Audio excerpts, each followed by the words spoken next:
Your face is so ugly.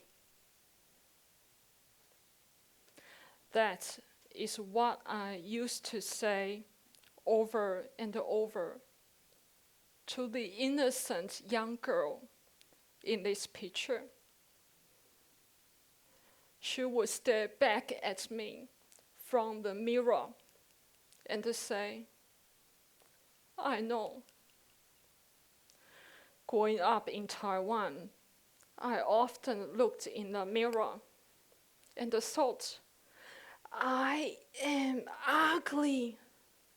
I had the big lips, curly hair, and the tender skin, none of which matched the beauty standards around me.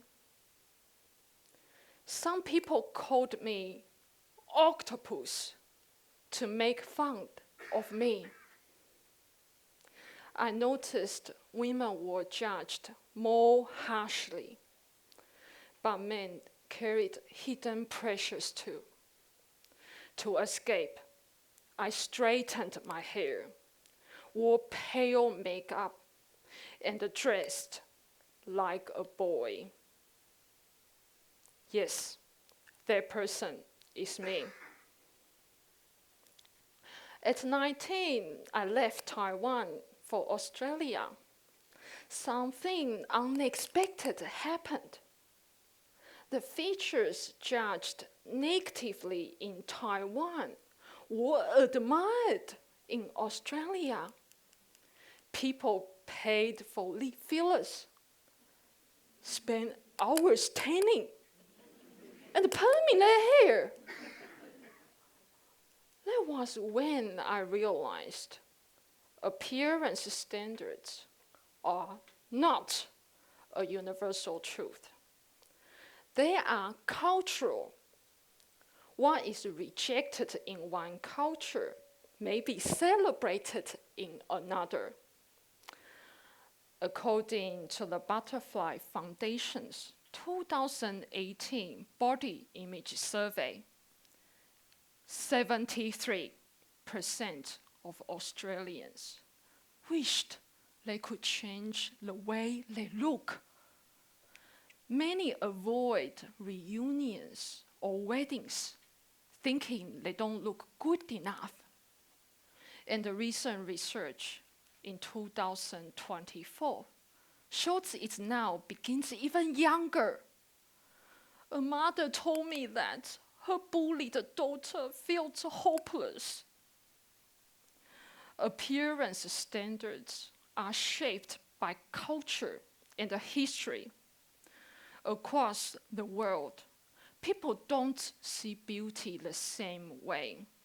Even within one culture, different generations view beauty differently. Over time, those standards keep shifting. Years later, after rebuilding my confidence, I returned to Taiwan for my sister's wedding.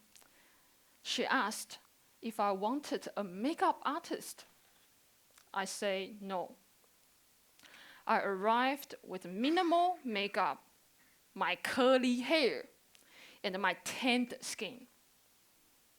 To my surprise, I received endless compliments from neighbors who had known me since childhood.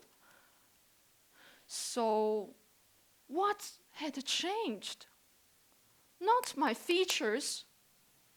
The difference was in how I carried myself. When I was young, the only solution suggested was plastic surgery. Have you ever met someone who doesn't match conventional appearance standards? Yet, the moment they walk into a room, they shine. Their presence is not defined by standards, but by the way they carry themselves. It is not easy. That is why I created a framework based on my own experience and studies. I call it the CC Within model. It describes the stages of building undeniable confidence. The first stage is external validation. I remember constantly asking others, do I look good? I needed their answers to feel certain. Men may also seek validation by showing muscle photos, hoping to be noticed.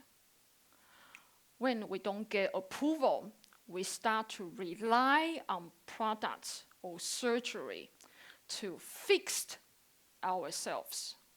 That is the second stage, dependence. This is me with my original lips, the ones considered to be too big in Taiwan.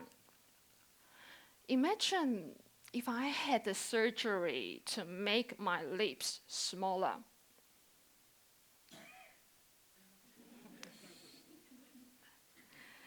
And then I came to Australia. The standard here was the opposite, bigger lips. If I had the surgery to make my lips smaller, I would feel pressure again to enlarge them in Australia. And what if I went back to Taiwan, where smaller lips were the ideal? How about if I went somewhere else? What would be the next? It shows how endless it becomes when we chase standards. There is nothing wrong with surgery if it is our choice, but when it isn't, it is time to rethink. So, what gives us sustainable confidence? It leads us to the third stage, redefinition. So, redefinition. Instead of trying to change myself to fit in, I began asking, what does beauty mean to me? The fourth stage is self-acceptance. For years, I hunched over because I was considered to be too tall in Taiwan. Today, I stand tall, making peace with what I see in the mirror. The fifth stage is authentic confidence. When we stop hiding and choose what suits us, confidence becomes natural, not borrowed from others' approval. The final stage is liberation. This is the moment we are fully comfortable in our own skin, free from outside opinion. We simply own who we are. That is the confidence we can carry anywhere. When you look after yourself in a way that feels true, you shine. Low self-esteem stops you from shining. But once you believe you are worth it, you carry yourself differently. That is when people notice not the features you wanted to change, but the light you carry. Next time you judge yourself in the mirror, see through a wider lens, through time, culture, and your perspective. You don't need to change the way you look. Just change the way you look at yourself.